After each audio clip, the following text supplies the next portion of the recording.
ನಮಸ್ಕಾರ ವೀಕ್ಷಕರೇ, Karnataka power TV ನ್ಯೂಸ್ಗೆ ತಮ್ಮೆಲ್ಲರಿಗೂ ಸ್ವಾಗತ. ವಾರ್ತೆಗಳ ವಿವರ. ಹಕ್ಕೊತ್ತಾಯ ಈಡೇರುತ್ತಿದ್ದಲ್ಲಿ ಜಿಲ್ಲಾ ಕೇಂದ್ರದಲ್ಲಿ ಪ್ರತಿಭಟನೆ, ದಲಿತ ಮುಖಂಡರ ಎಚ್ಚರಿಕೆ. ವಿಜಯನಗರ ಜಿಲ್ಲೆ ಕೋಟಗಿ ಜೂನ್ 8ರಂದು ಪಟ್ಟಣದಲ್ಲಿ ಕರ್ನಾಟಕ ದಲಿತ ಸಂಘರ್ಷ ಸಮಿತಿಯಿಂದ ವಿವಿಧ ಬೇಡಿಕೆಗಳನ್ನು ಈಡೇರಿಸುವಂತೆ ಹಕ್ಕೊತ್ತಾಯಿಸಿ ಬೃಹತ್ ಪ್ರತಿಭಟನೆ ಮೆರವಣಿಗೆ ನಡೆಸಲಾಯಿತು.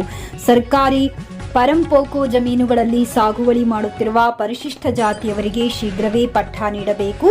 ಪರಿಶಿಷ್ಟ ಜಾತಿಯ ವೃತ್ತಿಪರ ಕೋರ್ಸ್ಗಳಲ್ಲಿ ವ್ಯಾಸಂಗ ಮಾಡುತ್ತಿರುವ ವಿದ್ಯಾರ್ಥಿಗಳಿಗೆ ವಿದ್ಯಾರ್ಥಿ ವೇತನ ಹಾಗೂ ವಸತಿ ನಿಲಯ ಸೌಲಭ್ಯ ಕಲ್ಪಿಸಬೇಕು. ಪರಿಶಿಷ್ಟ ಜಾತಿಯವರ ಮೇಲೆ ನಿರಂತರವಾಗಿ ಅನ್ಯ ವರ್ಗದಿಂದ ನಡೆಯುತ್ತಿರುವ ದೌರ್ಜನ್ಯವನ್ನ ನಿಲ್ಲಿಸುವುದು. ಪರಿಶಿಷ್ಟ ಜಾತಿಯವರಿಗೆ ಎಲ್ಲಾ ಗ್ರಾಮಗಳಲ್ಲಿ ಶಾಶ್ವತ ರುದ್ರಭೂಮಿಯನ್ನ ಕಲ್ಪಿಸಿ ಕೊಡಬೇಕು. ರೈತರ ಮೇಲೆ ದಳ್ಳಾಳಿ ಅಂಗಡಿಯವರಿಂದ ನಡೆಯುತ್ತಿರುವ ವಂಚನೆ ದೌರ್ಜನ್ಯಗಳ ವಿರುದ್ಧ ಸೂಕ್ತ ಕ್ರಮ ಜರುಗಿಸಬೇಕು. ತಾಲೂಕಿನ ಎಲ್ಲಾ ಗ್ರಾಮಗಳ ದಲಿತ ಕಾಲೋನಿಗಳಿಗೆ ಮೂಲಭೂತ ಸೌಕರ್ಯಗಳನ್ನು ಸಮರ್ಪಕವಾಗಿ ಒದಗಿಸಬೇಕು. ತಾಲೂಕು ಸಾರ್ವಜನಿಕ ಆಸ್ಪತ್ರೆಯಲ್ಲಿನ ಅನೈರ್ಮಲ್ಯತೆ ಕಾಪಾಡಲು ಅಗತ್ಯ ಕ್ರಮಗಳನ್ನು ಜರುಗಿಸಬೇಕು.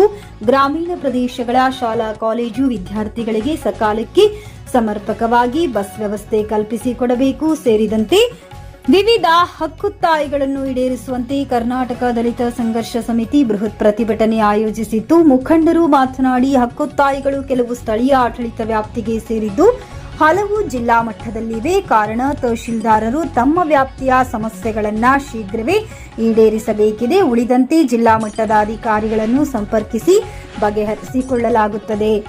ಶೀಘ್ರವೇ ಸಮಸ್ಯೆಗಳು ಬಗೆಹರಿಸಿ ಸ್ಪಂದಿಸಬೇಕಿದೆ. ನಿರ್ಲಕ್ಷ್ಯ ಧೋರಣೆ ತಾಳಿದ್ದಲ್ಲಿ ಜಿಲ್ಲಾ ಕೇಂದ್ರಗಳಲ್ಲಿ ಪ್ರತಿಭಟನೆ ನಡೆಸಲಾಗುವುದೆಂದು ದಲಿತ ಸಂಘರ್ಷ ಸಮಿತಿ ರಾಜ್ಯ ಮುಖಂಡ ಎಸ್ ದುರ್ಗೇಶ್ ಎಚ್ಚರಿಸಿದ್ದಾರೆ. ಪ್ರತಿಭಟನೆಯಲ್ಲಿ ತಾಲೂಕು ಸಂಚಾಲಕ ಬಡೆಲಡುಕು ಎಚ್ ದುರ್ಗೇಶ್, ಜಿಲ್ಲಾ ಸಂಚಾಲಕ ಕಂದಗಲ್ಲು ಪರಶುರಾಮ್, ತೆಂಗಿನಕೇರಿ ಕೊಟ್ರೇಶ್, ಕಂದಗಲ್ಲು ಪರಶುರಾಮ್, ಕೂಡ್ಲಿಗಿ ಮಹೇಶ್ ಮಾತನಾಡಿದರು. ಕೋಗಳಿ ಉಮೇಶ್, ಟಿ ಗಂಗಾಧರ್, ಸಿದ್ದಾಪುರ ಈಶ್ವರಪ್ಪ, ರಾಘವೇಂದ್ರ ಸಾಲುಮನಿ, ತಾಲೂಕು ಖಜಾಂಚಿ ಐಗಳ ಮಲ್ಲಾಪುರ ಜಿತೇಂದ್ರ, ಸಂಘಟನಾ ಸಂಚಾಲಕರಾದ Chowdapura U Basavaraj, Kanamadugu A K Pakirappa, Kudligi K Moogappa, Hosalli T Karibasappa, Malahalli M K Manjappa, Kudligi K Moogappa, Kudligi H Ajay Kumar, Aigala Mallapura Ramesh, Nelabommanahalli Veeresh, Tayakanahalli T Krishnappa ಸೇರಿದಂತೆ ಪಟ್ಟಣ ಸೇರಿದಂತೆ ಕ್ಷೇತ್ರದ ಎಲ್ಲಾ ಭಾಗದ ದಲಿತ ಮುಖಂಡರು, ದಲಿತ ಹೋರಾಟಗಾರರು, ದಲಿತ ಸಂಘರ್ಷ ಸಮಿತಿಯ ಪದಾಧಿಕಾರಿಗಳು, ನೂರಾರು ಸದಸ್ಯರು ಭಾಗವಹಿಸಿದ್ದರು. ತಹಶೀಲ್ದಾರರಿಗೆ ಪ್ರತಿಭಟನಾಕಾರರು ತಹಶೀಲ್ದಾರ್ ಮುಖಾಂತರ ಮುಖ್ಯಮಂತ್ರಿಗಳಿಗೆ ತಮ್ಮ ಹಕ್ಕೊತ್ತಾಯ ಪತ್ರ ನೀಡಿದರು. ದಲಿತ ಸಂಘರ್ಷ ಸಮಿತಿ ಜಿಲ್ಲಾ ಹಾಗೂ ತಾಲೂಕು ವಿವಿಧ ಗ್ರಾಮ ಘಟಕಗಳ ಪ್ರಮುಖರು, ಪದಾಧಿಕಾರಿಗಳು, ಸದಸ್ಯರು ಉಪಸ್ಥಿತರಿದ್ದರು.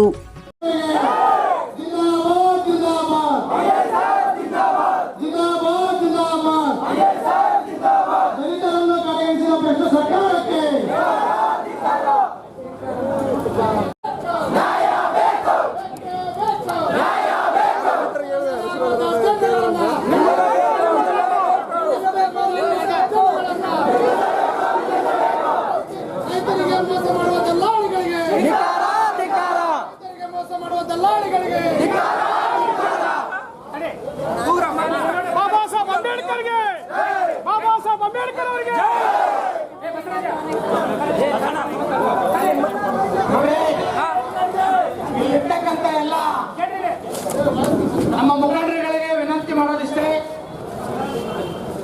ಇಲ್ಲಿವರೆಗೂ ಶಾಂತಿಯುತವಾಗಿ ನೀವೆಲ್ಲರೂ ಇಲ್ಲಿ ಬಂದಿದ್ದೀರಿ.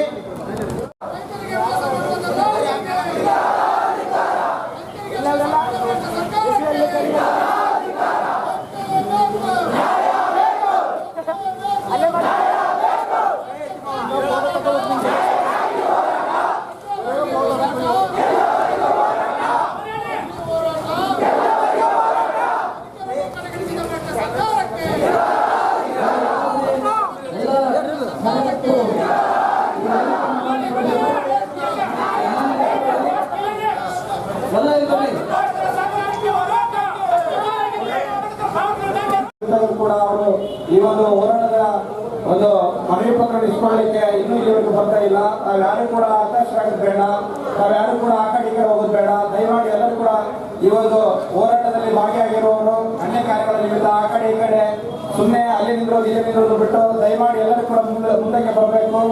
ಈ ನಮ್ಮ ಹೋರಾಟ ಯಶಸ್ವಿ ಆಗಬೇಕಾದ್ರೆ ತಾವೆಲ್ಲರೂ ಕೂಡ ಸಹಕಾರ ನೀಡಬೇಕು. ಈ ಹೋರಾಟದ ಉದ್ದೇಶ ನಮಗೆ ಬೇಕಾದಂತ ಅಗತ್ಯವಾದ ಒಂದು ಬೇಡಿಕೆಗಳು ಈಡೇರಿಸೋಸ್ಕರ ನಾವು ಹೋರಾಟ ಹಮ್ಮಿಕೊಂಡಿರೋದು. ಈಗಾಗಲೇ ನಾವು ಸುಮಾರು ವರ್ಷಗಳಿಂದ ನಾವು ಜಮೀನುಗಳಲ್ಲಿ ಉಳುಮೆ ಮಾಡ್ತಿದ್ದೇವೆ. ಅದಕ್ಕೆ ಪಟ್ಟ ನೀಡಬೇಕೆಂದು ನಾವು ಈ ಒಂದು ಕಚೇರಿಯಿಂದ ಹೋರಾಟ ನಾವು ಹಮ್ಮಿಕೊಂಡಿರೋದು.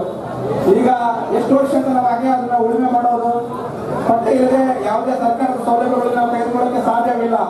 ನಮಗೆ ಬೇಕಾಗಿರೋದು ನಾವು ಮಾಡುತ್ತಿರುವಂತಹ ಉಳುಮೆ ಮಾಡುತ್ತಿರುವಂತಹ ಜಮೀನಿಗೆ ಪಟ್ಟ ಬೇಕಾಗಿದೆ. ಹಾಗಾಗಿ ನಮ್ಮ ಬೇಡಿಕೆಗಳು ನಾವು ಮಾಡುತ್ತಿರುವುದು ನಿಜ, ಉಳುಮೆ ಮಾಡುತ್ತಿರುವುದು ನಿಜ, ನಾವು ಸಾಗುವಳಿ ಮಾಡುತ್ತಿರುವುದು ನಿಜ. ಸರ್ಕಾರದ ಅಧಿಕಾರಿಗಳು ಬರಬೇಕು, ಪರಿಶೀಲನೆ ಮಾಡಬೇಕು. ನಮ್ಮ ಅಗತ್ಯತೆ ಏನಿದೆ, ನಮಗೆ ಪಟ್ಟ ಕೊಡಬೇಕೆಂಬುದಾಗಿ ನಮ್ಮ ಬೇಡಿಕೆ ಇದೆ, ಅದನ್ನು ಈಡೇರಿಸಬೇಕು. ಅದರ ನಿಮಿತ್ತವಾಗಿ ನಾವೆಲ್ಲರೂ ಕೂಡ ಇಲ್ಲಿ ಹೋರಾಟ ಹಮ್ಮಿಕೊಂಡಿದ್ದೇವೆ. ಎಷ್ಟೋ ನಮ್ಮ ಕಾಲನಿಗಳೆಲ್ಲ ಮೂಲಭೂತ ಸೌಕರ್ಯಗಳ ಕೊರತೆ ಇದೆ. ನೀರು ಬರ್ತಾ ಇಲ್ಲ, ಸರಿಯಾದ ಸಮಯಕ್ಕೆ ನೀರು ಬರ್ತಾ ಇಲ್ಲ, ಸರಿಯಾದ ಸ್ವಚ್ಛತೆ ಇಲ್ಲ. ಎಷ್ಟೋ ಒಂದು ನಮ್ಮ ಕಾಲೋನಿಗಳಲ್ಲಿ ಒಂದು ಮೂಲಭೂತ ಸೌಕರ್ಯ ಕೊರತೆ ಇಲ್ಲ. ಹಾಗಾಗಿ ಈ ಒಂದು ಹೋರಾಟವನ್ನು ಹಮ್ಮಿಕೊಂಡಿದ್ದೇವೆ. ಕರ್ನಾಟಕದ ಸಂಘ ಸಚಿವ ಹೋರಾಟಕ್ಕೆ, ಕರ್ನಾಟಕದ ಸಂಘ ಸಚಿವ ಹೋರಾಟಕ್ಕೆ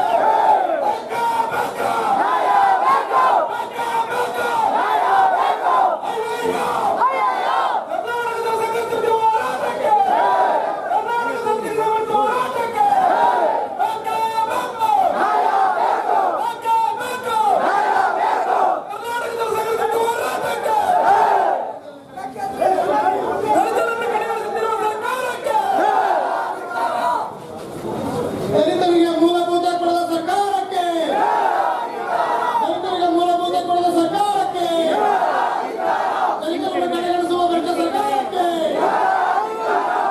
ದಲಿತರಿಗೆ ನ್ಯಾಯ ಕೊಡದ ಭ್ರಷ್ಟ ಸರ್ಕಾರಕ್ಕೆ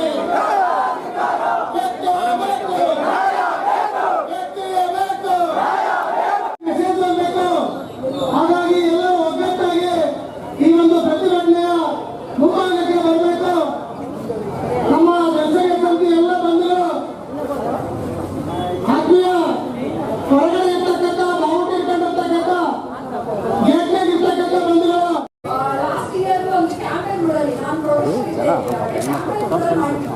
ಎಲ್ಲ ಪಂಚಾಯತ್ ಕೂಡ ಹೆಚ್ಚಿಗಾಗಿ 15,000-20,000 ಕರೆಕ್ಷನ್ ಆಗಿದೆ. ಈಗೂ ಕೂಡ ಈಗ ಮತ್ತೆ SIR ಬಂದಿರೋದ್ರಿಂದ, ಅಡ್ಮಿಷನ್ ಇರೋದ್ರಿಂದ ಆಧಾರ್ ಕಾರ್ಡ್ ಕರೆಕ್ಷನ್ ತುಂಬಾ ಅವಶ್ಯಕತೆ ಇದೆ ಅಂತ ಹೇಳ್ತಾ ಇದ್ದಾರೆ. ಒಂದು ನಮ್ಮ ತಾಲೂಕಲ್ಲಿ 2 ಕೇಂದ್ರದಲ್ಲಿ ಆಧಾರ್ ಕಾರ್ಡ್ ಕರೆಕ್ಷನ್ ನಡೆಯುತ್ತೆ. ಒಂದು ನಮ್ಮ ತಾಲೂಕು ಕಚೇರಿ, ಇನ್ನೊಂದು ಹೊಸಟಿ ನಗರ ಕಚೇರಿ ಒಂದು. ಸೊ ಈಗ ಆಲ್ರೆಡಿ ನಾವು ಮೇಲಾಧಿಕಾರಿಗಳ ಗಮನಕ್ಕೆ ತಗೊಂಡಿದ್ದೀವಿ. ಲಾಸ್ಟ್ ಏನ್ ಕ್ಯಾಂಪೇನ್ ಊರಲ್ಲಿ 7 ಫೀಟ್ ಬಂದಿದ್ದು ಅದೇ ಫೀಟ್ ಹಾಕೊಂಡು ಈಗ ಕೂಡ ರನ್ ಮಾಡ್ಬೇಕಂತಿದೆ. ಇನ್ನೂ ಒಂದು ಸ್ಮಾಲ್ ಕರೆಕ್ಷನ್ ಅಂದ್ರೆ ಈಗ ಮೊಬೈಲ್ ನಂಬರ್ ಲಿಂಕ್ ಇಲ್ಲದೆ ಇರ್ಬೋದು, ತಮ್ಮ ತಗೊಳ್ದೇ ಇಲ್ಲದೆ ಇರ್ಬೋದು, ಅದನ್ನೆಲ್ಲ ನೀವು ಕೆಲವರು ಗ್ರಾಮಾಂತರಿಸಿದ್ರು ಕೂಡ ಮಾಡಕ್ಕೆ ಅವಕಾಶ ಇದೆ. ಸೊ ಅದು ರಿಲೇಟೆಡ್ ಒಂದು ಪೇಪರ್ ನೋಟಿಫಿಕೇಶನ್ ನಮ್ಮ ತಾಲೂಕು ಆಡಳಿತ ಕೊಡ್ತೀವಿ. ಸೊ ಅದಕ್ಕೆ ಮುಂದಾಗುತ್ತೆ, ಅದ್ರಲ್ಲಿ ಗಮನಕ್ಕೆ ತಗೊಂಡಿದ್ವಿ ನೇಚರಾಗಿ ಸೆಲ್ಫ್ ತಗೊಳ್ಳೋಣ. ಹೌದು, ಇಷ್ಟು ಈಗಿಲ್ಲ ಬರೀ ಅಂದ್ರೆ ಅವ್ರಿಗೆ ಟಾರ್ಗೆಟ್ಸ್ ಇರುತ್ತೆ. ಜನಕ್ಕೂ ಒಂದು ಏನಂದ್ರೆ ಕೈಕಡೆಯ ಮನೆ ಲಾಸ್ಟ್ ಟೈಮ್ ಕೂಡ ತುಂಬಾ ಪ್ರಚಾರ ಮಾಡಿದ್ವಿ, ಬಟ್ ನಾವು ಅನ್ಕೊಂಡಿದ್ದ ಟಾರ್ಗೆಟ್ ರೀಚ್ ಆಗಿಲ್ಲ.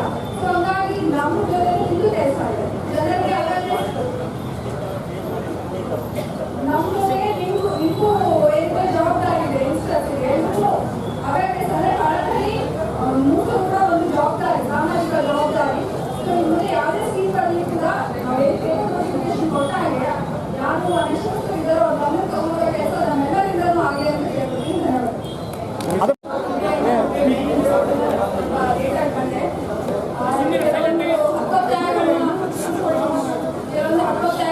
ನೀಡಿದ್ದಾರೆ ಸಮಿತಿಯಿಂದ. ಅಕ್ರಮ ಸಕ್ರಮ ಯೋಜನೆ 50-50 ಅದನ್ನ ಜಿಲ್ಲಾಧಿಕಾರಿಗಳ ಗಮನಕ್ಕೆ ತರಲಾಗುವುದು. ಗೊತ್ತಿದ್ದಂಗೆ ಆಲ್ರೆಡಿ ರಿಜೆಕ್ಟ್ ಆಗಿದೆ ಇದನ್ನ. ಸೊ DC ಮೇಡಮ್ ಗಮನಕ್ಕೆ ತಗೊಂಡ್ಬರ್ತೀನಿ. ಆಮೇಲೆ ಪರಿಶಿಷ್ಟ ಜಾತಿ ಬಲವಂತವಾಗಿ ತುಂಬಾ ಮಟ್ಟಿಗೆ ತಡೆ ಹಿಡಿದ್ವಿ. ಬೇರೆ ಏನಾದ್ರು ಆಮೇಲೆ ಸೂಕ್ತ ವಸತಿ ಗೊತ್ತಿದ್ದಂಗೆ ಲಾಸ್ಟ್ ಮಂತ್ 31st ಯಾಕೆ ನಾಗರಾಜ್ ಹಂಗ್ ಮಾಡ್ತಿದ್ಯಾ? ಹಾಕಿದ್ದೀರಾ ಅನ್ಕೋತೀನಿ. ಇನ್ನೊಂದ್ಸರಿ PDO ಇಂದ ಎಲ್ಲ ಫೋಟೋ ತೆಗಿಬೇಕಾದ್ರೆ ಬಿಡಬೇಕು ಬೇರೆಯವರಿಗೆ, ಪತ್ರಕರ್ತರಿಗೆ. Wind fan, solar fan already ತುಂಬಾ ಮೀಟಿಂಗ್ ಮಾಡಿದೀವಿ. ನಿಮ್ದು ನಮ್ದು ನಿಮ್ದು ಸ್ವಂತ ಅಲ್ಲಪ್ಪ, ಹೋಗ್ಬೇಕು ಬೇರೆಯವ್ರಿಗೆ ಬಿಡಬೇಕು. ಬೇರೆಯವ್ರಿಗೆ ಆಗ್ತಿದೆ. ಸೊ ಇದ್ರ ಮುಖಾಂತರ ಎಲ್ಲರಿಗೂ ಕೇಳ್ಕೊತೀನಿ, ಇದು ಒಂದು ಫೋಟೋ ಮಿಸ್ ಆದರೆ ನಮಗೆ ತೊಂದರೆ ಆಗುತ್ತಂತೀವಿ.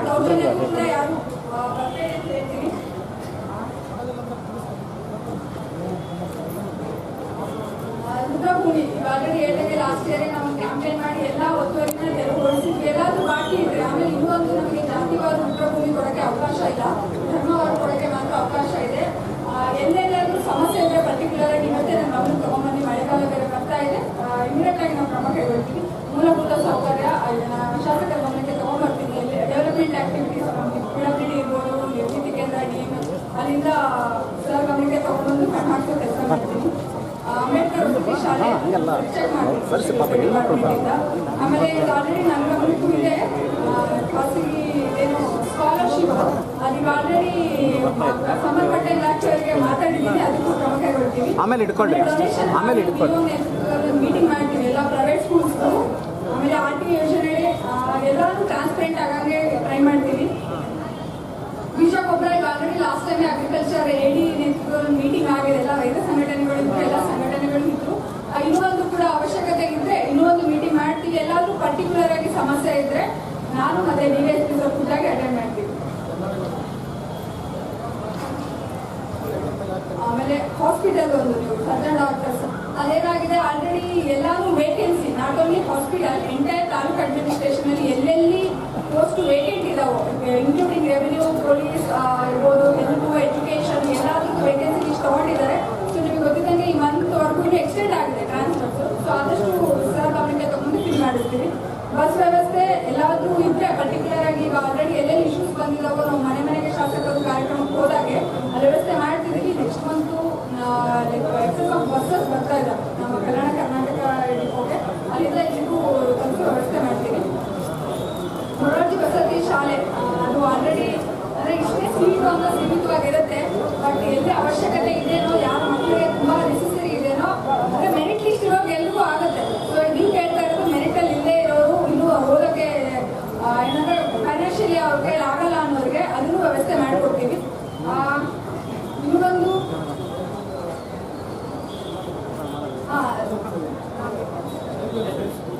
ಈಗ ಆಲ್ರೆಡಿ APMC ಕೂಡ ನಾವು ನೇರವಾಗಿ ಖರೀದಿ ಕೇಂದ್ರಗಳನ್ನು ಓಪನ್ ಮಾಡಿದ್ದೀವಿ. ಇಲ್ಲೇನಾಗ್ತಿದೆ ಅಂದರೆ there is a gap between ನಮ್ಮ ಸಿಸ್ಟಮ್ಗೂ ಜನಕ್ಕೂ ಒಂದು ಗ್ಯಾಪ್ ಆಗ್ತಿದೆ. ಸೊ ಹಂಗಾಗಿ ದಲ್ಲಾಳಿಗಳು ಇಂಟರ್ಫೇರ್ ಆಗ್ತಿದ್ದಾರೆ. ಸೊ ಪಂಚಾಯತಿಯಲ್ಲಿ ಕೂಡ ಒಂದು ಅವೇರ್ನೆಸ್ ಪ್ರೋಗ್ರಾಮ್ APMC ನಾನು ಅತಿ ಶೀಘ್ರದಲ್ಲಿ ಕೈಗೊಳ್ಳಕ್ಕೆ ಮಾಡ್ತೀವಿ. ಆಮೇಲೆ ಬೀಜ ಗೊಬ್ಬರದ್ದು ಕೂಡ ಅಂದರೆ ಅದೇ ಸ್ಕೇರ್ಸಿಟಿ ಆಗುತ್ತೆ ಅನ್ನೋದು ಒಂದು, ಜಾಸ್ತಿ ದುಡ್ಡಿಗೆ ಮಾಡ್ತಾರೆ ಅನ್ನೋದು ಒಂದು. ಲಾಸ್ಟ್ ಟೈಮ್ ಕೂಡ ತುಂಬ FIR ಆಗಿದ್ವಿ. ಈಗಲೂ ಕೂಡ ನೋಟಿಸ್ ಇಶ್ಯೂ ಮಾಡಿದ್ದೀವಿ ಆಲ್ರೆಡಿ ಒಂದೆರಡು ಶಾಪ್ಗೆ AD ಅಗ್ರಿಕಲ್ಚರ್ ನೇತೃತ್ವದಲ್ಲಿ. ಸೊ ಏನಾದರೂ ಆ ಥರ ಕಂಡು ಬಂದರೆ ಕಟ್ಟುನಿಟ್ಟಿನ ಕ್ರಮ ಅಂತೂ ಕೈಗೊಳ್ತೀವಿ. ಎಲ್ಲ ಅಂದರೆ ಈಗ ನಮ್ಮ ಕಾನ್ಸ್ಟಿಟ್ಯೂಷನಲ್ಲಿ ಏನೇನು ಅಧಿಕಾರ, ರೈಟ್ಸು, ಪವರ್ಸ್ ಇದಾವೋ ಎಲ್ಲ ಶೆಡ್ಯೂಲ್ ಟ್ರೈಬ್, ಶೆಡ್ಯೂಲ್ ಕ್ಯಾಸ್ಟ್ಗೆ ಅದನ್ನು ಇಂಪ್ಲಿಮೆಂಟ್ ಮಾಡೋಕ್ಕೆ ನಾನು ಮತ್ತು ನನ್ನ ಸಿಬ್ಬಂದಿ ಎಲ್ಲರೂ ಕೂಡ ಮನಸ್ಸು ಇಚ್ಛೆ ಕೆಲಸ ಮಾಡ್ತೀವಿ ಅಂತ ಮುಖಾಂತರ ಹೇಳ್ತೀನಿ. ಧನ್ಯವಾದಗಳು. ಅಣ್ಣ ಆ ಮನವಿ ಹಿಂಗೆ ಹಿಡ್ಕೊ. ನೋಡು ಒಂದು ಸ್ವಲ್ಪ ಹಿಂದೆ ಅಣ್ಣ, ಸ್ವಲ್ಪ ಹಿಂದೆ ಸ್ವಲ್ಪ ಅದು ಮ್ಯಾಕೆ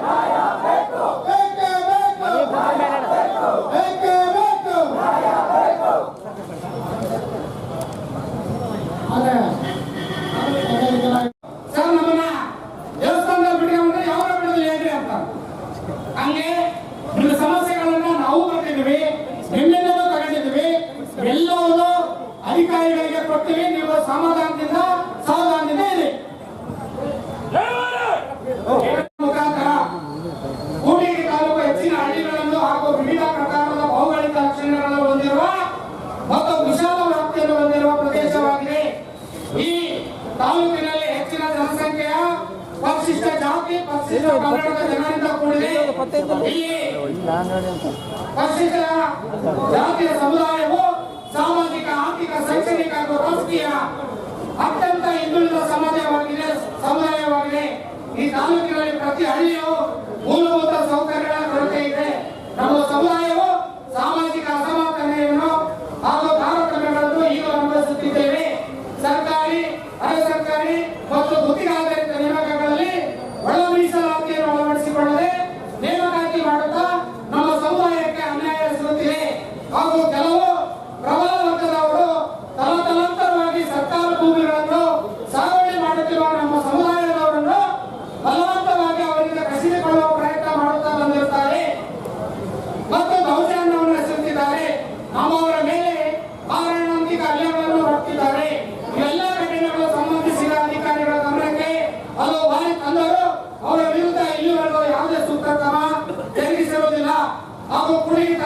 ಗ್ರಾಮೀಣ ಮತ್ತು ಬಡ ವಿದ್ಯಾರ್ಥಿಗಳಿಗೆ ಗುಣಮಟ್ಟದ ಶಿಕ್ಷಣ ಪಡೆಯಲು ಸಹಾಯಕವಾಗುವ ವಸತಿ ನಿಲಯಗಳಿದ್ದರೂ ಅಲ್ಲಿನ ಮೂಲಭೂತ ಸೌಕರ್ಯಗಳ ಕೊರತೆ ಎದ್ದು ಕಾಣುತ್ತಿದೆ.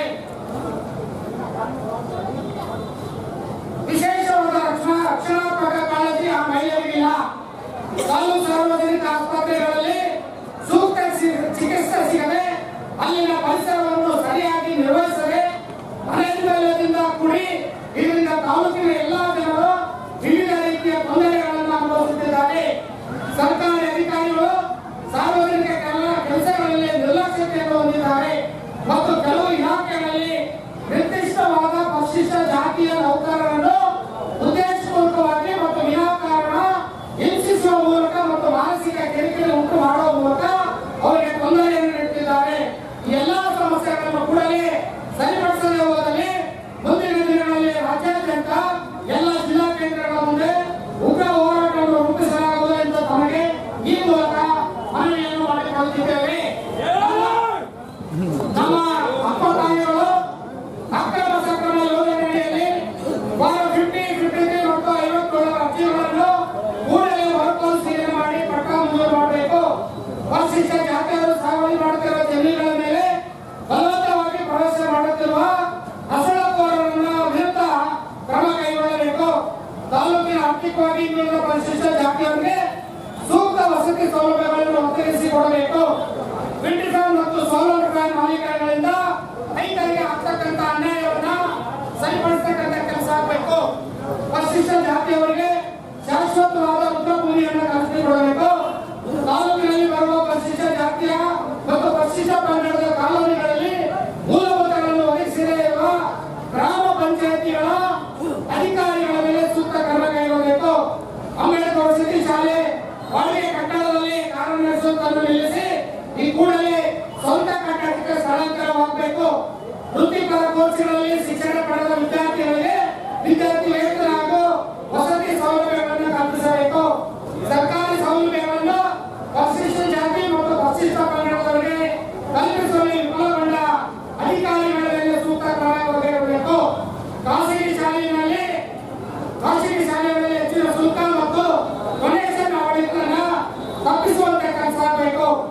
RTE 22 ಬಡ ಮಕ್ಕಳ ಖಾಸಗಿ ಶಾಲೆಯಲ್ಲಿ ದಾಖಲಾಗಿರುವ ನಿಗದಿ ಮಾಡಿದ ಷರತ್ತುಗಳನ್ನು ಸಡಿಲಗೊಳಿಸತಕ್ಕಂಥ ಕೆಲಸ ಆಗಬೇಕು. ಪರಿಶಿಷ್ಟ ಜಾತಿ ರೈತರಿಗೆ ಸೂಕ್ತ ಸಮಯದಲ್ಲಿ ಬೀಜ ಗೊಬ್ಬರಗಳನ್ನು ನೀಡುವುದರ ಮುಖಾಂತರ ಆ ರೈತರಿಗೆ ಆಗ್ತಕ್ಕಂಥ ಏನು ಕೃಷಿ ಉತ್ಪನ್ನದ ಅಂಗಡಿ ಮಾಲೀಕರಿಂದ ನಡೆಯುತ್ತಿರುವ ತೂಕದಲ್ಲಿ ವಂಚನೆ, ತೂಕದಲ್ಲಿ ಮೋಸ ಇವುಗಳನ್ನು ತಡೆಗಟ್ಟಬೇಕು.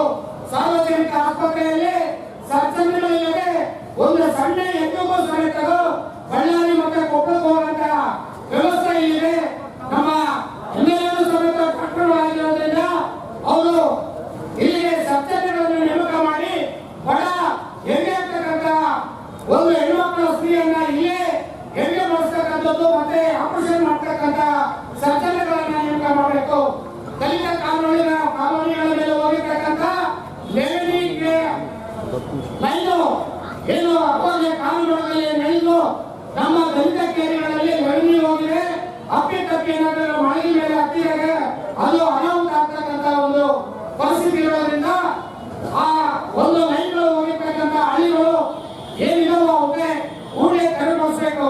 ತಾಲೂಕಿನ ಎಲ್ಲ ಗ್ರಾಮಗಳಿಗೆ ನಮ್ಮ ಬಡ ವಿದ್ಯಾರ್ಥಿಯ ಮಕ್ಕಳಿಗೆ ಶಾಲಾ ವಿದ್ಯಾರ್ಥಿಗೆ ಬಸ್ ವ್ಯವಸ್ಥೆಯನ್ನು ಸಮಾಜದ ಸರಿಯಾದ ರೀತಿಯಲ್ಲಿ ಕಲಿಸಬೇಕು ಅಂತಂದ್ರೆ ಎಲ್ಲ ಮನವಿಗಳನ್ನ ಇಲ್ಲಿ ಆಗ್ತಕ್ಕಂಥ ಅದೇ ರೀತಿಯಾಗಿ ಅಬಕಾರಿ ಇಲಾಖೆ ಸಂಬಂಧಪಟ್ಟಂತೆ ಅಕ್ರಮ ಮದ್ಯ ಮಾರಾಟವನ್ನ ನಮ್ಮ ಕಾಲೋನಿಗಳಲ್ಲಿ ಜಾಸ್ತಿ ಪ್ರಾಣಿ ಶಾಪ್ಗಳನ್ನ ಕಿರಾಣಿಯಲ್ಲಿ ಸಿಗ್ತಾ ಇದೆ. ಈ ಬಗ್ಗೆ ನಾವು ಅನೇಕ ಸಲ ಅಬಕಾರಿ ಇಲಾಖೆಯವರಿಗೆ ಮನವಿ ಸಲ್ಲಿಸಿದ್ರೆ ಇಲ್ಲಿವರೆಗೂ ಅದನ್ನ ಕ್ರಮ ಕೈಗೊಂಡಿಲ್ಲ. ದಲಿತ ಕಾಲೋನಿಗಳಲ್ಲಿ ಇರ್ತಕ್ಕಂಥ ಮದ್ಯ ಮಾರಾಟವನ್ನು ನಿಲ್ಲಿಸಬೇಕು ಅಂತ ಹೇಳಿ ನಾನು ಮಾನ್ಯ ತಹಸೀಲ್ದಾರರಲ್ಲಿ ಮನವಿ ಮಾಡುತ್ತಾ ಈ ಮನವಿಯ ಪತ್ರವನ್ನ ಇರ್ತಕ್ಕಂಥ ಕೆಲವಾರು ಅಂಶಗಳು ನಿಮ್ಮ ಹಂತದಲ್ಲೇ ಬಗೆಹರಿತಕ್ಕಂಥ ಒಂದು ಪ್ರಕ್ರಿಯೆ ಆಗುತ್ತೆ. ಹಾಗಾಗಿ ನಿಮ್ಮಲ್ಲಿ ಬಗೆಹರಿತಕ್ಕಂಥವನ್ನ ನಮ್ಮ ನೋವು ಸಂಕಟವನ್ನ ಹತ್ತಿರಕೊಂಡು ಇಲ್ಲಿ ಬಗೆಹರಿಸಿ ನಿಮ್ಮ ಕೈಲ ಅದೇ ಇರ್ತಕ್ಕಂಥ ಮೇಲಧಿಕಾರಿಗಳು ಶಿಫಾರಸು ಮಾಡಿದ್ರೆ ಆ ಒಂದು ಅಧಿಕಾರಿಗಳು ನಾವು ಕಂಡು ಅವುಗಳನ್ನ ಪರಿಹರಿಸಿಕೊಳ್ತಕ್ಕಂಥ ಕೆಲಸ ನಿಮ್ಮೆಲ್ಲ ಪರವಾಗಿ ನಾವು ಮಾಡ್ತೀವಿ ಅಂತಂದೇಳಿ ವಿನಂತಿ ಮಾಡಿಕೊಳ್ತಾ ಈ ಒಂದು ಮನವಿಯನ್ನ ಮಾನ್ಯ ತಹಸೀಲ್ದಾರ್ ಸಲ್ಲಿಸ್ತಾ ಇವೆ. ಪರಿಶಿಷ್ಟ ಜಾತಿ ಜನಾಂಗದ ಜಿಲ್ಲಾಧಿಕಾರಿಗಳಲ್ಲಿ ಮಾತಾಡಿದ್ದೀನಿ. ಮಾನವ ಹಕ್ಕುಗಳ ಆಯೋಗದ ಅಧ್ಯಕ್ಷ ಬಂಧಗಳು ಮಾತಾಡಿದ್ದೀನಿ. ಈ ತಾಲೂಕಲ್ಲಿ ಪರಿಶಿಷ್ಟ ಜಾತಿಯ ಮತ್ತು ಪರಿಶಿಷ್ಟ ಪಂಗಡದವರ ಜಮೀನುಗಳನ್ನ ದಲ್ಲಾಳಿಗಳ ಮುಖಾಂತರ ಅವರಿಗೆ ಎದುರಿಸಿ ಬೆದರಿಸಿ ಬೆಂಡ್ ಫ್ಯಾನ್ ಮತ್ತು ಸೋಲರಿಗೆ ಕೊಡಿಸತಕ್ಕಂಥ ಕೆಲಸಗಳು ಕೂಡ ಆಗಿದೆ. ಅನೇಕ ಕಡೆ ಸರ್ಕಾರಿ ಜಮೀನುಗಳಲ್ಲಿ ಬೆಂಡ್ ಫ್ಯಾನು ಸೋಲರ್ಗಳು ವಿದ್ಯುತ್ ತಂತಿಗಳನ್ನು ಸಮೇತಗಳು ಆಧರಿಸಿವೆ. ಈ ಬಗ್ಗೆ ಅನೇಕ ಸಲ ನಾವು ಸರ್ಕಾರ ಮತ್ತು ಅಧಿಕಾರಿಗಳ ಗಮನಕ್ಕೆ ತಂದರೂ ಸಮೇತರು ಅದನ್ನ ನಿಲ್ಲಿಸಕ್ಕಂತ ಕೆಲಸ ಆಗಿಲ್ಲ. ಮುಂದಿನ ದಿನಗಳಲ್ಲಿ ಇವೆಲ್ಲವನ್ನು ನಮಗೆ ಸರಿಪಡಿಸಕ್ಕಂತ ಕೆಲಸ ಆಗಬೇಕು. ಒಂದು ಪಕ್ಷ ಸರಿಪಡಿಸದೇ ಇದ್ದಲ್ಲಿ ಯಾವ ಇಲಾಖೆಯಲ್ಲಿ ನಮಗೆ ಅನ್ಯಾಯ ಆಗಿದೆಯೋ ಆ ಇಲಾಖೆ ಮುಂದೆ ಗಣನೆ ಮಾಡತಕ್ಕಂತ ಕೆಲಸ ಇಡೀ ಜಿಲ್ಲೆಯಾದ್ಯಂತ ಒಂದು ಕರೆ ಕೊಟ್ಟು ಎಲ್ಲಾ ತಾಲೂಕುಗಳಲ್ಲಿ ಜನಸಂಖ್ಯಾ ಸಮಿತಿ ರಿಜಿಸ್ಟ್ರೇಷನ್ ನಂಬರ್ 47 74 75 ಹುಟ್ಟಿಕೊಂಡು 50 ವರ್ಷ ಆಗಿದೆ. ಈ ಸಂಘಟನೆ ಕೇವಲ ಕೂಡ್ಲಿಕ್ಕೆ ಅಷ್ಟೇ ಸೀಮಿತ ಅಲ್ಲ, ವಿಜಯನಗರಕ್ಕೆ ಸೀಮಿತ ಅಲ್ಲ, ಇಡೀ ರಾಜ್ಯಾದ್ಯಂತ ಇದೆ. ಎಷ್ಟೋ ಸಂಘಟನೆಗಳು ಹುಟ್ಟಿಕೊಂಡು ಮಕ್ಕಳನ್ನ ಹುಟ್ಟಿಕೊಂಡು ಮಕ್ಕಳನ್ನ ತೀರ್ಮಾನಿರ್ತಕ್ಕಂಥವಿದ್ದಾವೆ. ಈ ಸಂಘಟನೆ 50 ವರ್ಷಗಳ ಕಾಲ ಪ್ರೊಫೆಸರ್ ಬಿ ಕೃಷ್ಣಪ್ಪನವರು ಹೋರಾಟಗಳನ್ನ ದೇವದಾಸಿ ಪದ್ಧತಿಗಳಲ್ಲಿ ಇವತ್ತೇನಾದ್ರೂ ಕಾನೂನುಗಳು ಬ್ರಿಟಿಷರ್ ಕಾಯ್ದೆ ದೇವದಾಸಿ ಪದ್ಧತಿ ನಿರ್ಮೂಲನೆ ಅಥವಾ ಇನ್ನಿತರ ಅನೇಕ ಕಾನೂನುಗಳು ಆಗಿದಾವೆ ಅಂತಂದ್ರೆ ಪ್ರೊಫೆಸರ್ ಬಿ ಕೃಷ್ಣಪ್ಪನವರ ಹೋರಾಟದಿಂದ ಆಗಿರ್ತಕ್ಕಂಥ ಈ ಚಳವಳಿಯನ್ನ ಮುಂದಿನ ದಿನಗಳಲ್ಲಿ ನಾವು ಇನ್ನೂ ಪ್ರಬಲವಾಗಿ ಕಟ್ತೇವೆ. ನೌಕರಿಗೆ ಅಥವಾ ಇನ್ನಿತರ ಅನ್ಯಾಯ ಆಗಿರ್ತಕ್ಕಂಥವರಿಗೆ ಬೆಂಬಲವಾಗಿರ್ತೀವಿ ಅಂತಂದು ಹೇಳ್ತಾ ಇಲ್ಲಿವರೆಗೂ ನೀವು ಸಮಾಧಾನವಾಗಿದ್ದೀರಿ. ಈಗ ನಮ್ಮ ಮನವಿಯನ್ನ ಮಾನ್ಯ ತಹಸೀಲ್ದಾರ್ ಅವರಿಗೆ ಓದೋದ್ರ ಮುಖಾಂತರ ಅವರಿಗೆ ನೀಡೋದನ್ನ ಸರ್ಕಾರಕ್ಕೆ ಕಳಿಸಬೇಕಂತ ನಾನು ಈ ಮೂಲಕ ಅವರಿಗೆ ಮನವಿಯನ್ನ ಮಾಡ್ಕೊಳ್ತಾರೆ. ನಮ್ಮ ಇಲ್ಲೆಲ್ಲ ತಾಯಂದ್ರು ಬಂದಿದ್ದಾರೆ, ಎಲ್ಲರೂ ಲೋಕಿಕೆರೆ ಮತ್ತೆ ತಾಯಕನಹಳ್ಳಿ ಅವರು ಗುಡಿಸಲಲ್ಲಿ ವಾಸ ಮಾಡ್ತಕ್ಕಂಥವ್ರು. ಮಾನ್ಯ ತಹಸೀಲ್ದಾರ್ ಅವರು ಅವರ ಹಳ್ಳಿಗಳಿಗೆ ವಿಸಿಟ್ ಮಾಡಿ ಅವರ ಆಶ್ರಯ ನಿವೇಶನಕ್ಕೆ ಅನುಕೂಲ ಮಾಡಬೇಕು. ಅವ್ರಿಗೆ ಕುಡಿಯ ನೀರು ಮತ್ತೆ ವಾಸ ಮಾಡ್ತಕ್ಕಂಥ ವಿದ್ಯುತ್ ಆಗಿರ್ಬೋದು ಮೂಲಸೌಕರ್ಯ ಕೊಡಿಸೋದಕ್ಕೆ ತಾವುಗಳು ಒಂದು ನೀವು ಒಬ್ಬ ಮಹಿಳಾ ಸ್ತ್ರೀ ಅಧಿಕಾರಿ ಆಗಿರೋದ್ರಿಂದ ಆ ಮಹಿಳೆಯರು ನಿಮ್ಮ ಹತ್ರ ಮಾತಾಡಬೇಕು ಅಂತ ಹೇಳಿದ್ರು. ಈ ಪರವಾಗಿ ನಾವು ಖಂಡಿತವಾಗ್ಲೂ ಮಾತಾಡ್ತೀವಿ ಅಂತಂದು ಹೇಳಿದಕ್ಕೋಸ್ಕರನೇ ನೀವು ಅದನ್ನ ಆ ಒಂದು ವಸತಿಯನ್ನ ಮೂಲಭೂತ ಸೌಕರ್ಯವನ್ನ ಒದಗಿಸ್ಬೇಕಂತ ಹೇಳಿ ನಾನು ತಮ್ಮಲ್ಲಿ ಮನವಿ ಮಾಡಿಕೊಳ್ತಾ ಈಗ ಮನವಿ ಪತ್ರವನ್ನು ಓದಿ ಮಾನ್ಯ ತಹಸೀಲ್ದಾರ್ ಮೇಡಮ್ ಅವರಿಗೆ ನಾನು ತಮ್ಮ ಮನವಿಯನ್ನು ಸಲ್ಲಿಸ್ತೇನೆ. ಇವರಿಗೆ ಸನ್ಮಾನ್ಯ ಮುಖ್ಯಮಂತ್ರಿಗಳು ಕರ್ನಾಟಕ ಸರ್ಕಾರ ವಿಧಾನಸೌಧ ಬೆಂಗಳೂರು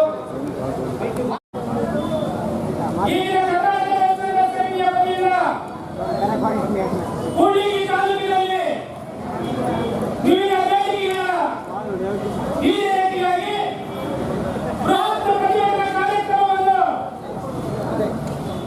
ಇದು ಎಲ್ಲ ಸಮುದಾಯದ ಪರವಾಗಿ ನಾವು ಕೂಡ್ಲಿಗಿ ತಾಲೂಕಿನಲ್ಲಿ ಹಮ್ಮಿಕೊಂಡಿದ್ದೇವೆ. ಬಂಧುಗಳೇ, ಇಲ್ಲಿಯವರೆಗೆ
ಇವತ್ತು ಇನ್ನೊಂದು ಬಂದರೆ ಇವತ್ತು 11 KV ಅದು ಎಚ್ಚೆತ್ತು ನಮ್ಮ ಸಮುದಾಯದ ಮನೆಯಲ್ಲಿ 11 KV ಹಾಲು ಹೋಗಿರ್ತಕ್ಕಂಥ ವಿಚಾರ ಬಂದರೆ ಸುಮಾರು ಉದಾಹರಣೆ ಕೊಡಬೇಕಾದ್ರೆ 11 KVಗಳು ಕಾನೂರು ವಿಭಾಗದಲ್ಲಿ ಕೆಂಚೋಪಡಿ ವಿಭಾಗದಲ್ಲಿ ಹಾಲು ಮತ್ತು ಮಾಲೂರುಗಳಲ್ಲಿ ನಮ್ಮ ಸಮುದಾಯದ ಮನೆಗಳ ಮೇಲೆ ಜಂಟಿಯಾಗಿ ಹೋಗಿರ್ತಕ್ಕಂಥ ಎಷ್ಟೋ ಸಾರಿ ಅಧಿಕಾರಿಗಳ ಗಮನಕ್ಕೆ ತಂದಿದ್ದೀವಿ. ಇಲ್ಲಿವರೆಗೆ ಅಧಿಕಾರಿಗಳು ಸರಿಯಾದ ರೀತಿಯಿಂದ ಸ್ಪಂದನೆ ಮಾಡ್ತಿಲ್ಲ. ನಿರ್ಲಕ್ಷ್ಯವನ್ನು ಅಧಿಕಾರಿಗಳು ತೋರಿಸಿದ್ದಾರೆ. ಹಾಗಾಗಿ ಮಾಧ್ಯಮದವರು ಸರಿಯಾಗಿ ಅಧಿಕಾರಿಗಳಿಗೆ ಎಚ್ಚರಿಕೆ ಕೊಡತಕ್ಕಂಥ ಒಂದು ಕೆಲಸಗಳನ್ನು ಮಾಧ್ಯಮದವರು ಮಾಡಬೇಕಂತ ಹೇಳ್ತು ಅವರಲ್ಲಿ ನನ್ನ ಮನೆಗೆ ಬಂದರೆ ಈಗ ನಮಗೆ ಗೊತ್ತಿರತಕ್ಕಂಥ ವಿಚಾರ ನಾವೇನಿಷ್ಟೇ ಸುಮಾರು ಹಳ್ಳಿ ಭಾಗದಲ್ಲಿ ಖಾಲಿ ಜಾಗ ಇಲ್ಲ, ಮನೆಗಳ ಜೀವನ ಮಾಡಲಿಕ್ಕೆ ಆಗುವುದಿಲ್ಲ. ಎಷ್ಟೋ ಜನ ಹೊರಗೆ ಬೆಳೆಯುವ ಹೋಗ್ತಕ್ಕಂಥ ಸಂದೇಶಗಳಿದೆ. ಆಮೇಲೆ ನಮ್ಮ ಸಮುದಾಯದ ಜನರು ತೆಂಗುಗಳನ್ನು ಗುಡಿಸುಗಳನ್ನು ಸಪ್ತಕ್ಕೆ ಜೀವನ ಮಾಡ್ತಿದ್ದಾರೆ. ಇದುವರೆಗೆ ಅಧಿಕಾರಿಗಳು ಅದರ ಬಗ್ಗೆ ಗಮನ ಹರಿಸ್ತಾ ಇಲ್ಲ, ಸರ್ಕಾರ ಕೂಡ ಅದರ ಬಗ್ಗೆ ಗಮನ ಹರಿಸಿಲ್ಲ. ಮುಂದಿನ ದಿನಮಾನಗಳಲ್ಲಿ ಅಧಿಕಾರಿಗಳ ಖುದ್ದಾಗಿ ಆ ಹಳ್ಳಿಗಳಿಗೆ ಭೇಟಿ ಕೊಟ್ಟು ನಮ್ಮ ಸಮುದಾಯದ ಜನರಿಗೆ ಎಲ್ಲಿ ಅನ್ಯಾಯ ಇದ್ದಂತೆ ಗುರುತಿಸಿ ಐಡೆಂಟಿಫೈ ಮಾಡಿ ನಮ್ಮ ಜನರಿಗೆ ಸರಿಯಾದ ರೀತಿಯಿಂದ ನ್ಯಾಯವನ್ನು ಕೊಡಲಿಲ್ಲ ಅಂತಂದ್ರೆ ಈಗ ನಾವು ಮುಂದಿನ ದಿನಮಾನಗಳಲ್ಲಿ ಅದೇ ನಾವೇನಿಗೆ ದೈಹಿಕ ಸತ್ಯಾಗ್ರಹವನ್ನು ತಾಲೂಕಿನಲ್ಲಿ ಅಥವಾ ಇಡೀ ಜಿಲ್ಲೆಯಾದ್ಯಂತ ದೈಹಿಕ ಸತ್ಯಾಗ್ರಹವನ್ನು ಮಾಡ್ತೇವೆ ಅಂತ ಒಂದು ಸರ್ಕಾರಕ್ಕೆ ಮತ್ತು ಅಧಿಕಾರಿಗಳಿಗೆ ಎಚ್ಚರಿಕೆಯನ್ನು ಕೊಡ್ತಿದ್ದೇವೆ. ಬಂಧುಗಳೇ ಇಲ್ಲಿ ನನಗೆ ಗೊತ್ತಿಲ್ಲ, ಕೂಡಲಿ ಟೌನ್ನಲ್ಲಿ ಸುಮಾರು 4 ಕಡೆಗೆ ಸರ್ಕಾರದ ಜಾಗಗಳನ್ನು ಕೊಟ್ಟಿದ್ದಾರೆ. ಬಂಧುಗಳೇ ನನಗೆ ಗೊತ್ತಿಲ್ಲ, ಅಂಬೇಡ್ಕರ್ ತಾಲೂಕಲ್ಲಿ ಇರಬಹುದು, ಗದಗದಲ್ಲಿ ಇರಬಹುದು, ಸ್ಲಮ್ ಏರಿಯಾ ಭಾಗದಲ್ಲಿ ಖಾಲಿ ಜಾಗಗಳನ್ನು ಅಧಿಕೃತವಾಗಿ ಮಾಡಿದ್ದಾರೆ. ಅಲ್ಲಿ ಮನೆಗಳನ್ನು ಕೊಡ್ತಾ ಇಲ್ಲ. ಎಷ್ಟೋ ಜನಗಳು ದೇವದಾಸಿ ಮಕ್ಕಳು ಕಡುಬಟ್ಟು ಮನೆ ಮಾಡ್ತಿದ್ದಾರೆ. ಅಲ್ಲಿ ಗೊತ್ತಿದೆ ಆ ಜನರಿಗೆ ನನಗೆ ಗೊತ್ತಿದ್ದಾಗೆ ಕಾಯಿನಲ್ಲಿ ಇರ್ಬೋದು, ಸಕಾಲದ ಹಟ್ಟಿ ಕಾಪಲ್ಲಿ ಇರ್ಬೋದು, ಈಗ ಸಾಕಷ್ಟು ಹಳ್ಳಿಗೆ ಜೀವನಕ್ಕೆ ಬಳ್ಳಿಕಲ್ಲು ಕಾಲದಲ್ಲಿ ಎಷ್ಟೋ ಲೋಕದಲ್ಲಿ ಇರ್ತಕ್ಕಂಥ ಹಳ್ಳಿಗಳಿರ್ತಕ್ಕಂಥಕ್ಕೆ ಬಡ್ಡೆಟ್ಟಿಗಳಾಗಿರ್ಬೋದು, ಲೋಕಿಗಳಿರ್ಬೋದು, ಇದು ಸಾಕಷ್ಟು ಕಾಲದಲ್ಲಿ ಜನತೆಗೆ ಒಂದು ಚೂರು ಈ ಸರ್ಕಾರ ಆಮೇಲೆ ಅಧಿಕಾರಿಗಳ ಎಚ್ಚೆತ್ತುಕೊಂಡಿಲ್ಲ. ಸರ್ಕಾರ ಅಧಿಕಾರಿಗಳ ಎಚ್ಚೆತ್ತುಕೊಂಡು ನಮ್ಮ ಸಮುದಾಯದ ಬಗ್ಗೆ ಅದರಲ್ಲಿ ಎಕ್ಸೆಪ್ಟ್ ಮಾಡಿ ಸಮುದಾಯದ ಬಗ್ಗೆ ಎಲ್ಲಿ ಅನ್ಯಾಯ ಆಗಿದೆ ಅಲ್ಲಿ ಹೋಗಿಬಿಟ್ಟು ಅಧಿಕಾರಿಗಳು ಸರ್ಕಾರಿ ಕಂಪನಿಗೆ ತಂದು ನಮ್ಮ ಸಮುದಾಯದ ಜನರಿಗೆ ನ್ಯಾಯವನ್ನು ಒದಗಿಸಿ ಕೊಡದೆ ಅಂದ್ರೆ ಮುಂದಿನ ದಿನಮಾನಗಳಲ್ಲಿ ನಾನು ಪದೇ ಹೇಳ್ತೇನೆ. ಇಲ್ಲಿ ಇವತ್ತು ಸಾವಿರಗಟ್ಟಲೆ ಜನ ಸೇರಿ ಇವತ್ತು ದೊಡ್ಡ ಸೋಲವಾಗಿ ಪ್ರತಿಭಟನೆಯನ್ನು ಮಾಡಿಲ್ಲ. ಈ ಕೂಡಿಗೆ ತಾಲೂಕಿನ ಇಡೀ ಜಿಲ್ಲೆಯಲ್ಲಿ ದೈಹಿಕ ಸತ್ಯಾಗ್ರಹವನ್ನು ನಾವು ನಮ್ಮ ಕೆಲಸ ಈಗಿನ ಬಗ್ಗೆ ಮಾಡಬೇಕಾಗುತ್ತದೆ ಅಂತ ನಮ್ಮ ಗಮನಕ್ಕೆ ತಂದ ಇಲ್ಲಿವರೆಗೆ ನಮಗೆ ಈ ಮಾಧ್ಯಮದ ಮಿತ್ರರು ಇಡೀ ನಮ್ಮ ಸಮುದಾಯಗಳಿಗೆ ಬೆಳಗ್ಗೆ ಸುಮಾರು 9ರಿಂದ 10 ಗಂಟೆಯವರೆಗೆ ನಮ್ಮ ಸಮುದಾಯಕ್ಕೆ ಅನ್ಯಾಯ ಅಂತ ಹೇಳ್ಬಿಟ್ಟು ಮುಂಜಾನೆಯಿಂದ ಮಾಧ್ಯಮದ ಮಿತ್ರರು ನಮ್ಮ ಸಮುದಾಯದ ಇಲ್ಲಿ ಇದ್ದಿದ್ದ ಔದ್ಯೋಗವನ್ನು ನಮ್ಮ ಸಮುದಾಯದ ಪರವಾಗಿ ನಾನು ಅವರಿಗೆ ತುಂಬಾ ಕೃತಜ್ಞತೆಗಳನ್ನು ಸಲ್ಲಿಸುತ್ತೇನೆ. ಗೊತ್ತಿದೆ ಇವತ್ತು ಕೂಡ್ಲಿ ಕ್ಷೇತ್ರ ಇರ್ಬೋದು ಅಥವಾ ಅವೆಗೊಂಡಳ್ಳಿ ಕ್ಷೇತ್ರ ಇರ್ಬೋದು, ಇವತ್ತು ಗಡಿ ಗ್ರಾಮದಲ್ಲಿ ಇರ್ತಕ್ಕಂಥ ಜನ ಅಥವಾ ಕೂಡ್ಲಿಗೆ ಕೊಟ್ಟೂರಿನ ಗಡಿ ಭಾಗದಲ್ಲಿ ಇರ್ತಕ್ಕಂಥ ಜನ ಇವತ್ತು ಪ್ರತಿದಿನ ಕೂಡ ನರಕದಲ್ಲೇ ಬದುಕ್ತಕ್ಕಂಥ ಸ್ಥಿತಿ ಇದೆ. ತಾವೆಲ್ಲರೂ ನೋಡ್ತಾ ಇದ್ದೀರಿ ಇವತ್ತೆಲ್ಲರೂ ಕೂಡ. ಇವತ್ತು ನಮ್ಮ ಕಷ್ಟಗಳಿಗೆ ಯಾರು ಕೂಡ ಸ್ಪಂದಿಸ್ತಾ ಇಲ್ಲ. ಇವತ್ತು ಪ್ರತಿ ತಿಂಗಳಿಗೆ ನಮ್ಮ ದಲಿತರ ಮೇಲೆ, ಅದು ಎಸ್ಪೆಷಲಿ ಮಾದಿಗಳ ಮೇಲೆ ಪ್ರತಿ ತಿಂಗಳಿಗೆ 25ರಿಂದ 20-30 ಕೇಸುಗಳು ದಾಖಲಾಗ್ತಾ ಇದಾವೆ. ಇದನ್ನು ಕೇಳ್ತಕ್ಕಂಥವ್ರು ಯಾರು ಇಲ್ಲ. ಇವತ್ತು ಹಳ್ಳಿಗಳಲ್ಲಿ ಇವತ್ತು ಎಷ್ಟೋ ಜನ ಇವತ್ತು ಗೋಪುರದಲ್ಲಿ ಬರ್ತಾ ಇದ್ದಾರೆ, ಅದನ್ನು ಕೇಳ್ತಕ್ಕಂಥ ಯಾರು ಇಲ್ಲ. ಇವತ್ತು ಕುಡಿಲಿಕ್ಕೆ ನೀರನ್ನು ಕೇಳ್ತಕ್ಕಂಥವ್ರು ಯಾರು ಇಲ್ಲ. ನಮಗೆ ಸ್ಮಶಾನಕ್ಕೆ ಭೂಮಿ ಕೇಳ್ತಕ್ಕಂಥವ್ರು ಯಾರು ಇಲ್ಲ. ಇಂತಹ ಪರಿಸ್ಥಿತಿಯಲ್ಲಿ ಇವತ್ತು ನಾವೆಲ್ಲರೂ ಕೂಡ ಈ ಸಮಾಜದಲ್ಲಿ, ಇವತ್ತು ಈ ದೇಶದಲ್ಲಿ ಅತಿ ಮುಂದಿರ್ತಕ್ಕಂಥ ಸಮಾಜ ಯಾವ್ದಾದ್ರು ಇದೆ ಅದು ಮಾದಿಗ ಸಮಾಜ ಅಂತಕ್ಕಂಥ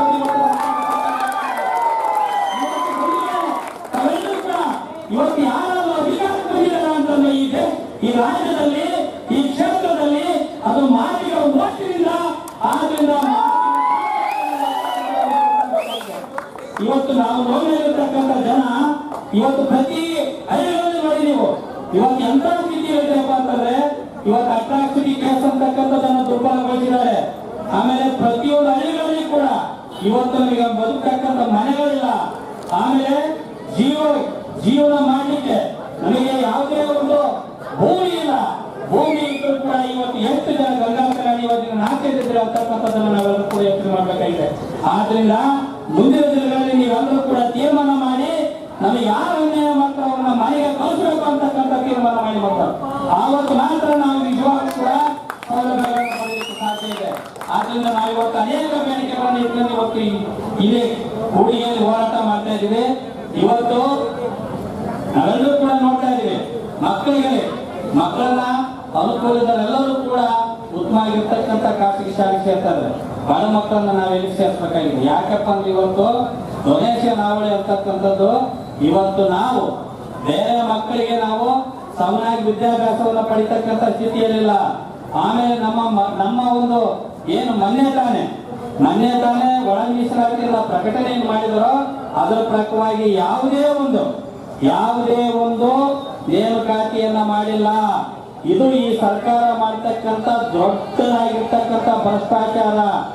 ಇವತ್ತು ನಮ್ಮ ಸಮುದಾಯ ಅಂತಕ್ಕಂಥದ್ದು ಮೇಲೆ ಬರಬೇಕಾದ್ರೆ ಶಿಕ್ಷಣ ಮತ್ತು ಉದ್ಯೋಗದಿಂದ ಮಾತ್ರ ಸಾಧ್ಯ. ಆದ್ರೆ ಶಿಕ್ಷಣದಿಂದ ವಂಚಿತರಾಗ್ತಾ ಇದೀವಿ, ಇವತ್ತು ಉದ್ಯೋಗದಿಂದಲೂ ಕೂಡ ವಂಚಿತರಾಗ್ತಾ ಇದೀವಿ. ಇವತ್ತು ಒಳ ಮೀಸಲಾತಿ ಅಂತಕ್ಕಂಥದ್ದು ಮೊದಲು 100 ರೋಸ್ಟರ್ ಬಿಂದು ಇತ್ತು, ಇವತ್ತು 400 ರೋಸ್ಟರ್ ಬಿಂದುಗಳನ್ನು ತಂದಿದೆ. ಒಂದು ಇಲಾಖೆಯಲ್ಲಿ ಕಡಿಮೆ ಅಂದ್ರೂ ಕೂಡ 40-50 ಹುದ್ದೆಗಳಿರ್ತವೆ. 400 ರೋಸ್ಟರ್ ಬಿಂದುಗಳನ್ನು ಅಳವಡಿಸಿರ್ತಕ್ಕಂಥದ್ದಕ್ಕೆ ಕಾರಣ ಏನು? ಅದರಿಂದ ನಮ್ಮ ಸಮಾಜಕ್ಕೆ ಯಾವುದೇ ರೀತಿಯಾಗಿರ್ತಕ್ಕಂಥ ನ್ಯಾಯ ಸಿಗ್ತಾ ಇಲ್ಲ. ಮೊನ್ನೆ ತಾನೇ ಶಿಕ್ಷಣ ಇಲಾಖೆಯಲ್ಲಿ ನಾವು ರೋಸ್ಟರ್ ಬಿಂದುಗಳ ಪ್ರಕಾರ ನಾವು ಏನೋ ನಿಯಮಗಳನ್ನ ಪಾಲನೆ ಮಾಡ್ಬೇಕಂತ ಕೇಳಿದ್ವಿ. ಇವತ್ತು ಗೆಸ್ಟ್ ಟೀಚರ್ ತುಂಬ್ತಾ ಇದ್ದಾರೆ, 9,000 ಗೆಸ್ಟ್ ಟೀಚರ್ ತುಂಬ್ತಾ ಇದ್ದಾರೆ. ಅದರಲ್ಲಿ ಯಾರು ಕೂಡ ನಮ್ಮ ಜನ ಇಲ್ಲ. ಇದನ್ನ ತಾವೆಲ್ಲರೂ ಕೂಡ ಅರ್ಥ ಮಾಡ್ಕೋಬೇಕಾಗಿದೆ. ಈ ಸಮಾಜ ಅಂತಕ್ಕಂಥದ್ದು ಮುಂದೆ ಬರ್ಬೇಕಾದ್ರೆ ನಾವು ಸುಮಾರು ವರ್ಷಗಳಿಂದ ಹೋರಾಟವನ್ನು ಮಾಡ್ಕೊತಾ ಬಂದಿದ್ದೀವಿ. ನಾವು ಯಾವುದೇ ರೀತಿಯಾಗಿರ್ತಕ್ಕಂಥ ಸೌಲಭ್ಯವನ್ನು ಪಡ್ಕೊಂಡಿಲ್ಲ. ಆ ಸೌಲಭ್ಯವನ್ನು ಪಡ್ಕೋಬೇಕಾದ್ರೆ ನಾವೀಗ ಯಾರು ಸೌಲಭ್ಯವನ್ನು ನೀಡ್ತಾ ಇಲ್ಲೋ, ನಮಗೆ ಯಾರು ವಂಚಿಸ್ತಾರೆ, ನಮ್ಮ ಓಟನ್ನ ತಗೊಂಡ್ಬಿಟ್ಟು ಯಾರು ಸುಖಕ್ಕೆ ಮೆರೀತಾರೆ, ಮುಂದಿನ ದಿನಗಳಲ್ಲಿ ಅಂತವ್ರನ್ನ ಮನೆಗೆ ಕಳ್ಸಾಗ ಮಾತ್ರ ನಮ್ಮ ಶಕ್ತಿ ಅಂತಕ್ಕಂಥದ್ದು ಅವ್ರಿಗೆ ಗೊತ್ತಾಗುತ್ತೆ. ಆದ್ರಿಂದ ದಯಮಾಡಿ ಬಂಧುಗಳೇ, ನಾವೆಲ್ಲರೂ ಕೂಡ ಇವತ್ತು ನಾವು ಕೇಳ್ತಕ್ಕಂಥದ್ದು ನಮ್ಮ ಹಕ್ಕನ್ನ ಕೇಳ್ತಾ ಇದೀವಿ. ಯಾರಪ್ಪನ ಮನೆಯ ಸ್ವತ್ತನ್ನು ಕೇಳ್ತಾ ಇಲ್ಲ. ನಾವು ನಮಗೆ ಬರ್ತಕ್ಕಂಥ ಹಕ್ಕನ್ನ ಕೊಡಿ, ನಮಗೆ ಬರ್ತಕ್ಕಂಥ ಪಾಲನ್ನು ನಮಗೆ ನೀಡಿ, ನಮಗೆ ಚೆನ್ನಾಗಿ ಬರ್ತಕ್ಕಂಥ ಸೌಲಭ್ಯವನ್ನು ಪಡೆಯತಕ್ಕಂಥ ಕೇಳ್ತಾ ಇಲ್ಲ. ನಾವು ಯಾರಪ್ಪನ ಮನೆಯ ಸ್ವತ್ತನ್ನು ಕೇಳ್ತಾ ಇಲ್ಲ. ಆದ್ರಿಂದ ನಾವು ಬೇಡಿಕೆಯನ್ನ ನಾವು ಏನ್ ನ್ಯಾಯಯುತವಾಗಿರ್ತಕ್ಕಂಥ ಬೇಡಿಕೆಯನ್ನ ಇಟ್ಟಿದ್ದೇವೆ ಅವರ ಸರ್ಕಾರ ಅಂತಕ್ಕಂಥದ್ದು ಈಡೇರ್ತಾ ಇದ್ರೆ ನಮ್ಮ ಕರ್ನಾಟಕದ ಸಂಸ್ಥೆ ವತಿಯಿಂದ ಮುಂದಿನ ದಿನಗಳಲ್ಲಿ ಈ ರಾಜ್ಯಾದ್ಯಂತ ಹೋರಾಟವನ್ನ ಮಾಡ್ತಾ ಇದ್ದೇವೆ. ಆದ್ರಿಂದ ಬಂಧುಗಳೇ, ಇವತ್ತು ಇವತ್ತು ಅನ್ಯಾಯ ಅಂತಕ್ಕಂಥದ್ದು ಖಂಡಿತ ಅದು ವಿರುದ್ಧವಾಗಿ ಇವತ್ತು ಉಡುಗಿ ತರಕಲ್ಲಿ ಹೋರಾಟವನ್ನ ಮಾಡಿದ್ವಿ. ಆ ಹೋರಾಟಕ್ಕೆ ಮುಂದಿನ ದಿನಗಳಲ್ಲಿ ನಮಗೆ ನ್ಯಾಯ ಅಂತಕ್ಕಂಥ ಸಿದ್ಧ ಇದ್ರೆ ನಾವೆಲ್ಲರೂ ಕೂಡ ಎಚ್ಚೆತ್ತೋದ್ರ ಮೂಲಕ ದೊಡ್ಡ ಮಟ್ಟದಲ್ಲಿ ಹೋರಾಟ ಮಾಡೋದ್ರ ಮೂಲಕ ನಮ್ಮ ಮುಂದಿನ ಮಕ್ಕಳಿಗೆ ಭವಿಷ್ಯವನ್ನು ಕೊಡಬೇಕು ಅಂತಕ್ಕಂಥ ಮಾತನ್ನು ಹೇಳಿ ನಾನು ಮಾತಾಡಲಿಕ್ಕೆ